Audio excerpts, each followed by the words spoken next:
Va alaykum assalom va rahmatullohi va barakatuh.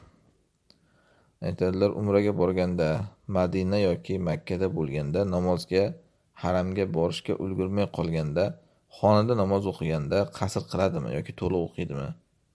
Bir ustozi to'liq o'qiydi dedilar. Men Rasulullohning hajjatul vadada Makkada bir necha kun turganlarida qasr o'qiganliklarini eshitgan edim. Shunga qasr o'qiydi deb o'ylayapman debdilar. Aslida safar Makkaga bilan Madinaga bilan boshqa farqi yo'q. Safar u. Safarda namoz qasr qilinadi. Aytganidek, Rasululloh sollallohu alayhi vasallam umraga borganlarida ham yoki hajjatul vadoda ham qasr o'qiganlar. Usmon radhiyallohu anhugina to'liq o'qiganlar.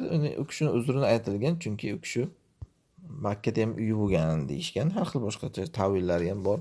Yoki joizligini ko'rsatib qo'ygan yoki odamlar namozni o'zida 2 rakat deb o'ylab olmasin. Xalifa shunaqa o'qiyapti, demak hamma vaqt 2 rakat o'qish kerak ekan degan bahonalar yoki uzrlar bilan u kishi to'liq o'qiganlar deyilgan, lekin aslida Rasululloh sollallohu alayhi vasallam, u kishidan keyin Abu Bakr, u kishidan keyin Umar radhiyallohu anhular hammalari qasr o'qiganlar, ya'ni.